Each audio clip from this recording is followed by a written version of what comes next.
BBC Radio 2 online, on digital radio and on 88 and 91 FM. Now the BBC News at 2 o'clock. This is Alan Dedicoat. A man from Birmingham, Harry Street, has admitted having guns and bombs at his home.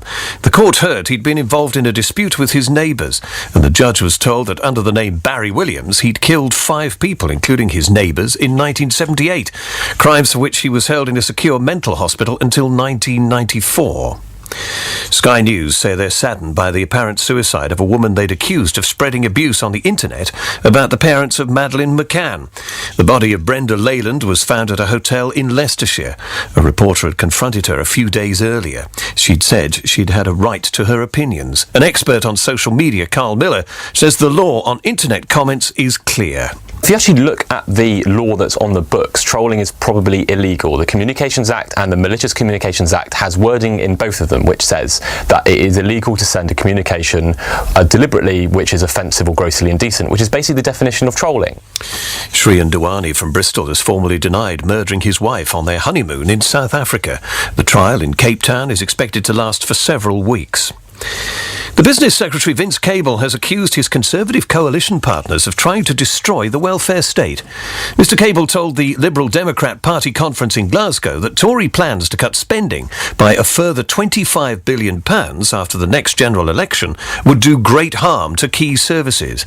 Political staff say his onslaught underlines the determination of senior Lib Dems to distance themselves from the Conservatives.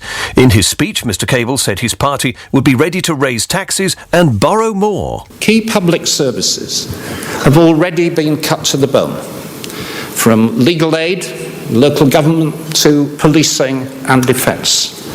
And the Tories are ideologically obsessed by cuts because they see it as a way of destroying public service and the welfare state which they detest. Virgin Atlantic is to close its short-haul service Little Red, which operates domestic flights within the UK.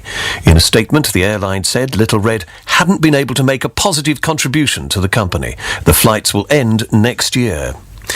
A law's come into force in Jersey, making the wearing of cycle helmets compulsory for children under the age of 14.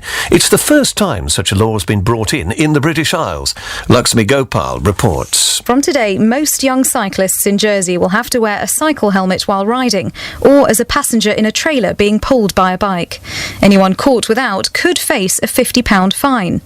The new law applies to all children under the age of 14, and there are already calls for it to be extended to all cyclists on the island, no matter what their age.